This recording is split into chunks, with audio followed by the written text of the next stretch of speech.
नमस्कार। जन टीवी के उत्तराखंड के इस खास बुलेटिन में एक बार फिर से आप सभी का बहुत स्वागत है। मैं हूं आपके साथ प्रियंका तिवारी। खबरों को विस्तार से जानेंगे, लेकिन उससे पहले एक नजर हेडलाइंस पर।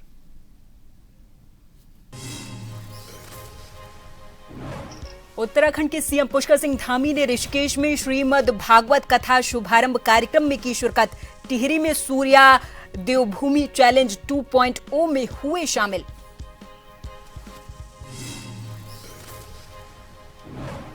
महिला आरक्षण बिल पर सियासत तेज। पूर्व विधानसभा अध्यक्ष गोविंद सिंह कुंजवाल का केंद्र पर हमला। प्रधानमंत्री पर महिलाओं को गुमराह करने का लगाया आरोप।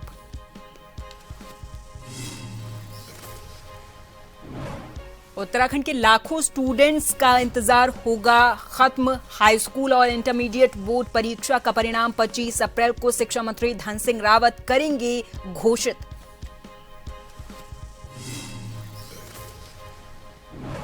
देहरादून में गैस कालाबाजारी पर बड़ा एक्शन। क्यूआरटी टीम की छापेमारी। 39 सिलेंडर और 4 रिफिलिंग उपकरण बरामद। 327 सिलेंडरों में भरा वाहन भी प्रशासन ने किया जब्त। और चारधाम यात्रा का दूसरा दिन आज बाबा केदार की डोली गौरीकुंड रवाना। 20 किलोमीटर की चढ़ाई करेगी। 20 लाख लोगों ने कराया रजिस्ट्रेशन।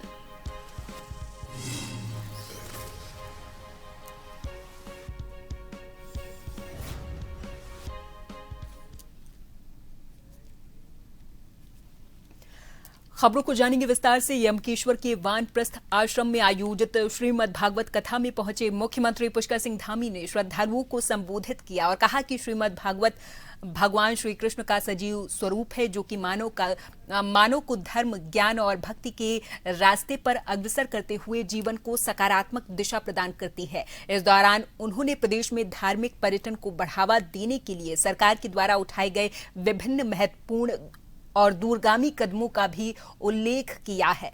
मुख्यमंत्री ने इस दौरान कहा कि प्रधानमंत्री मोदी के मार्गदर्शन और सहयोग से चारधाम यात्रा मार्गों के चौड़ीकरण और सुदृढ़ीकरण के कारण इस यात्रा में अब ये यात्रा अधिक सुगम, सुरक्षित और सुविधाजनक हो गई है।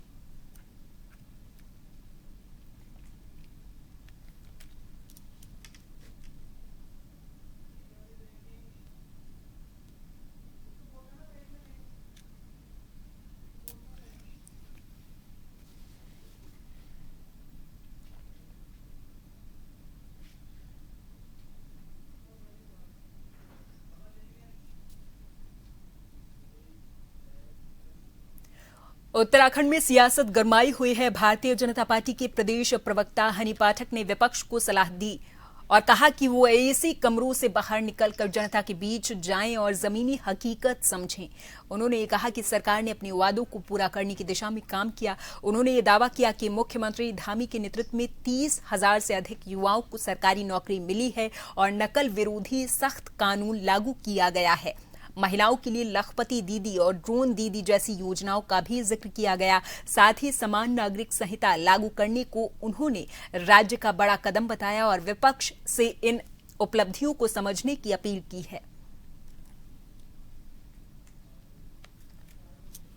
कि विपक्ष को अपनी काले चश्मे को उतारना चाहिए, एसी कमरों से बाहर आना चाहिए और उतार के चश्मे एसी कमरों से बाहर आकर अगर वो देवतुल्य जनता से वाद संवाद करेंगे तो उनको निश्चित रूप से पता लगेगा कि हमने जो दृष्टि पत्र में अपनी जनता से वायदा किया था वो पूरा किया है कि नहीं किया है। हमने सरकारी रोजगार देने की बात करी थी।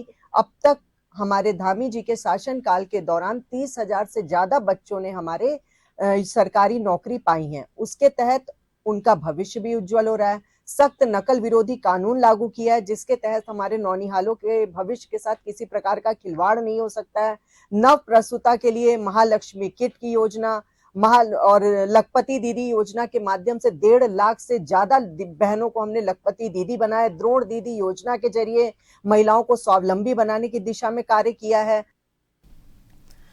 उत्तराखंड के लाखों स्टूडेंट्स के लिए बड़ी खबर सामने आई। दरअसल हाई स्कूल और इंटरमीडिएट बोर्ड परीक्षा 2026 का रिजल्ट अब तय हो चुका है। लंबे इंतजार के बाद 25 अप्रैल को सुबह 10 बजे नतीजे घोषित किए जाएंगे। उत्तराखंड विद्यालयी शिक्षा परिषद रामनगर से मिली जानकारी के अनुसार 10वीं और 12वीं का परीक्षा परिणाम 25 अप्रैल को सुबह 10 बजे बोर्ड सभागार में घोषित किया जाएगा। इस दौरान प्रदेश के शिक्षा मंत्री डॉक्टर धन सिंह रावत और माध्यमिक शिक्षा निदेशक डॉक्टर मुकुल सतीक की मौजूदगी में ये परीक्षा परिणाम घोषित किया जाएगा।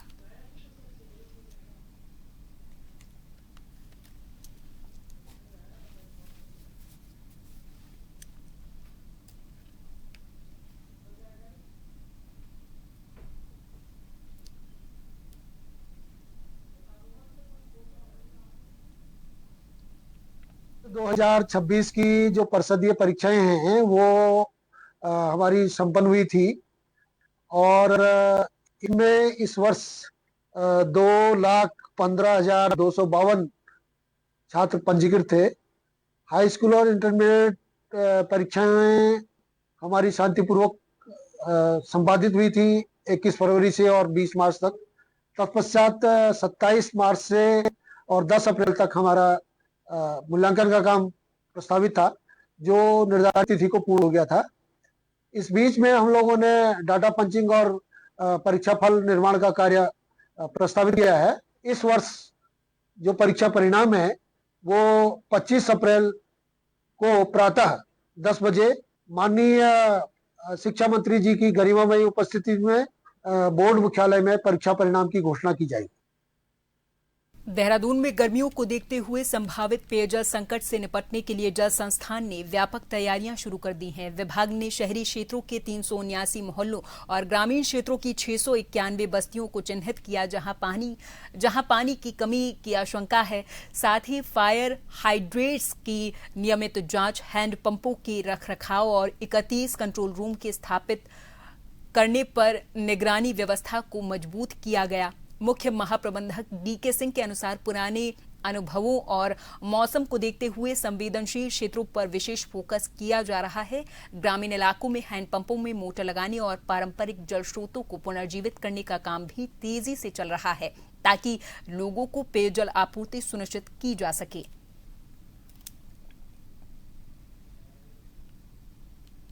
जहां पर अभी ठीक ठाक भी चल रहा है, उनको भी हमारे एग्जीक्यूटिव इंजीनियर्स ने संभावनाओं के आधार पर उसको डाला है कि साहब यहाँ भी स्रोतों में प्रॉब्लम आ सकती है।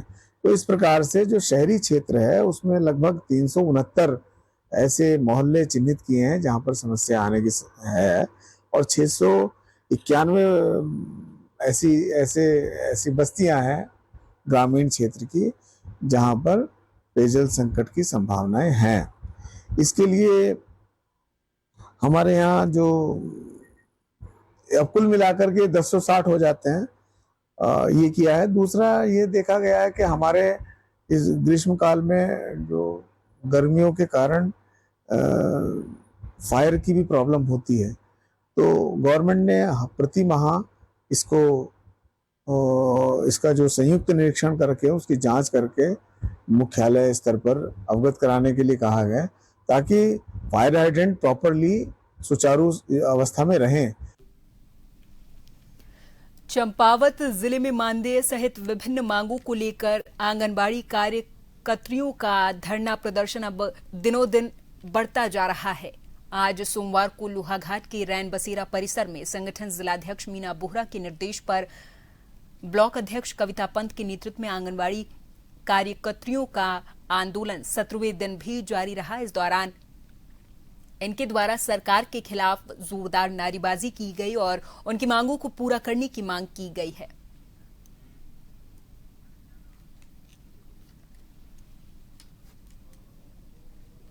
आज धरने में हमारा 17वां दिन है। एक तो देखिए हमारी बैठने की स्थिति, देखिए हम किस स्थिति में बैठ रखे हैं और हमारी कोई सुध लेने वाला है ही नहीं। कहां से कहां फेंक दिया है हमको। और इस प्रांगण में भी आज ही कार्य चला है जहां हमको बैठने में बहुत दिक्कत आ रही है। और क्या कहते हैं, हमारी मांगें जायज़ हैं और हमारी मांगों को सुना जाए, हमारी मांगों को वित्तीय शासन में पहुंचाया जाए, मेरी ये मांग है। और जहां तक है, हम आज धरने में बैठे हुए 17 दिन हो गए हैं, लेकिन बड़े दुख के साथ कहना पड़ रहा है कि हमारा फरवरी का मानदेय जो कि 4500 रुपये अभी भी केंद्र सरकार से हमको नहीं दिया गया है और मार्च का मानदेय भी नहीं दिया गया है। महिला सशक्तिकरण की बात हमारी सरकार करती है, लेकिन महिला सशक्तिकरण के नाम पर ये देखिए जहाँ कंस्ट्रक्शन का काम चल रहा है, हमारे बैठने तक की व्यवस्था नहीं है, वहाँ हमको बैठाया जा रहा है। और 17 दिन की हड़ताल के बाद भी हमारा कोई निर्णय कुछ होना, अभी तक हमको कुछ भी सुनवाई अच्छी नहीं हो रही है। और उसके अलावा हम एक नारी शक्ति हैं, सरकार कहती है, लेकिन नारी शक्ति का बहुत ही बुरा हाल है, उनकी कोई सुनवाई नहीं हो रही है। और ये हड़ताल के दौरान हम लोगों ने अपना घर बार छोड़ के हम लोग लगातार धरने में बैठ रहे हैं, लेकिन उसके बावजूद भी कोई निर्णय सरकार की तरफ से सकारात्मक निर्णय अभी तक नहीं आया है। लालकुआं क्षेत्र के मोटा हल्दू में मिनी सिडकुल में स्थित मदरसन फैक्ट्री में कर्मचारियों ने वेतन बढ़ोतरी समेत 14 सूत्रीय मांगों को लेकर हड़ताल शुरू कर दी। मदरसन कंपनी में काम करने वाली महिला और पुरुष कर्मचारियों ने वेतन बढ़ाने और श्रम विभाग के नियमों का पालन करने की मांग को लेकर जोरदार प्रदर्शन किया है। हड़ताल की सूचना के बाद प्रशासन ने बड़ी संख्या में फैक्ट्री के बाहर भारी पुलिस बल तैनात किया है, जिसके बाद लालकुआं के विधायक डॉक्टर मोहन सिंह बिष्ट, उप जिलाधिकारी रेखा कोहली, उप श्रम आयुक्त कमल जोशी, एसपी सिटी मनोज कत्याल समेत कई अधिकारी मौके पर पहुंचे, जिसके बाद मजदूरों और फैक्ट्री प्रबंधन के बीच बातचीत हुई, जिसमें मुख्य बिंदु सैलरी बढ़ाने को लेकर हुई बातचीत विफल रही। वहीं कुछ मजदूर फैक्ट्री प्रबंधन की बातों से सहमत होकर वापस काम पर लौट गए, लेकिन मजदूरों का एक बड़ा वर्ग आंदोलन करते हुए कल से अनिश्चितकालीन हड़ताल का ऐलान कर चुका है।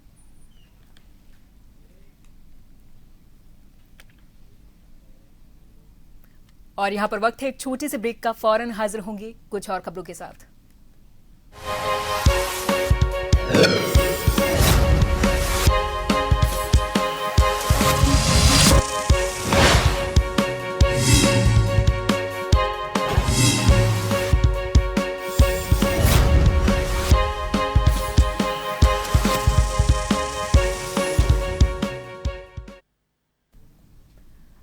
रामनगर के तराई पश्चिमी वन क्षेत्र से वन विभाग की टीम पर हमले की बड़ी घटना सामने आई है। दरअसल नाथुपुर छोए क्षेत्र में नदी किनारे अवैध पेड़ कटान की सूचना पर पहुंची वन विभाग की टीम पर आरोपियों ने हमला कर दिया।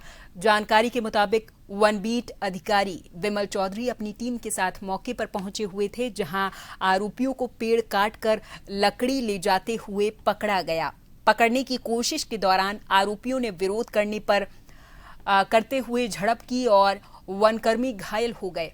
इसी दौरान आरोप ये है कि आरोपियों ने फायरिंग भी की, हालांकि गोली का निशान चूक गया और बड़ा हादसा टल गया। घटना के बाद से इलाके में हड़कंप मच गया है और उच्चाधिकारियों को सूचना दे दी गई है। घायल वनकर्मी का इलाज रामनगर के संयुक्त चिकित्सालय में चल रहा है।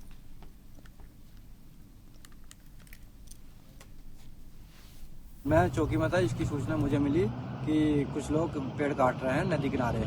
ये हमारा पड़ता है नाथुपुर छोई में पड़ता है हमारा क्षेत्र। और जैसे ही हमें इसकी सूचना मिली, मैं तुरंत अपने अफला के साथ मैं अपनी चौकी से निकलने के बाद जैसे ही मैंने इनको देखा कि ये हमारा पेड़ काट रहे हैं, पेड़ के इन्होंने पीस बना के बाइक पर रख रहे थे। मैंने आकर इनको जैसे ही मैं इनके पास आया तो इसने अपने आंटी में पिस्टल वो लगा रखा, देसी तमंचा। जैसे मैंने उसको देसी तमंचा छीना तो मेरे चोट लगी। चोट लगने के बाद वो मेरे पास हावी हो गए तीनों के तीनों और भागने लगे। और उसके बाद हम भागते भागते उसने हमारे ऊपर फायरिंग करी, जो मिस हो गया। और उसने मुझे जान से मारने की पूरी कोशिश करी थी, ताकि मैं वो तो ये कहूँ कि वो मिस हो गया है तो बच गया मैं, नहीं तो मैं मर जाता आज। रामनगर कोतवाली पुलिस में 3 दिन पहले हुए एक बाइक चोरी के मामले में घटना का खुलासा करते हुए पुलिस ने चोरी की गई बाइक के साथ 4 आरोपियों को गिरफ्तार किया है। घटना के संबंध में जानकारी देते हुए सीओ सुमित पांडे ने बताया कि 17 अप्रैल को ग्राम्य छोई निवासी सौम्य प्रकाश विद्यार्थी की स्प्लेंडर मोटरसाइकिल अज्ञात लोगों की ओर से चोरी कर ली गई थी, जिस पर पुलिस की ओर से मुकदमा दर्ज करते हुए घटना का खुलासा करने के लिए पुलिस टीमों का गठन किया गया था।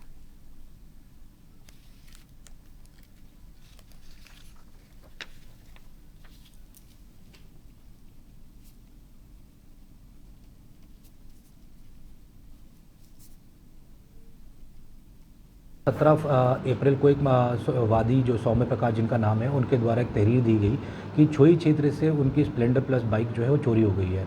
इस पर त्वरित कार्रवाई करते हुए रामनगर कोतवाली से टीम गठित की गई और इसका सफल अनावरण करते हुए 4 अभियुक्तों को बाइक जो है वो हमारे द्वारा बरामद कर लिया गया और अभियुक्तों को के खिलाफ जो है 114/26 मुकदमा दर्ज इसमें हम पुलिस द्वारा कर लिया गया है।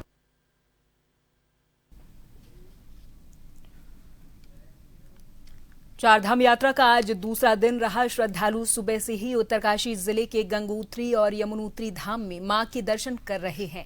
बाबा केदार की पंचमुखी डोली भी अब रुद्रप्रयाग के फाटा से सुबह निकल चुकी है। डोली आज 20 किलोमीटर की पैदल यात्रा करके शाम को द्वितीय रात्रि पड़ाव गौरीकुंड पहुंचेगी, जहां बाबा गौरी माई मंदिर में आज रात को विश्राम करेंगे। इसके बाद मंगलवार सुबह बाबा की डोली गौरीकुंड से केदारनाथ धाम के लिए रवाना की जाएगी। इस दौरान डोली 17 किलोमीटर की पैदल यात्रा करेगी। इसके बाद डोली 21 अप्रैल को केदारनाथ धाम पहुंचेगी। इसके बाद अगले दिन यानी कि 22 अप्रैल को सुबह 8 बजे तय लग्नानुसार कपाट आम श्रद्धालुओं के लिए खोल दिए जाएंगे।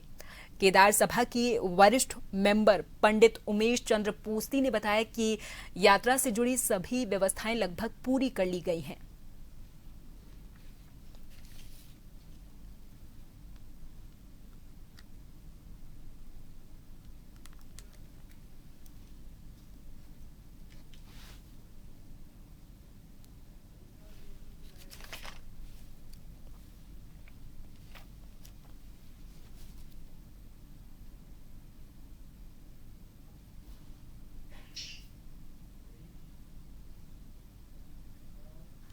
और इसी के साथ इस बुलेटिन में फिलहाल के लिए मेरे साथ बस इतना ही। आप देखते रहें जन टीवी। नमस्कार।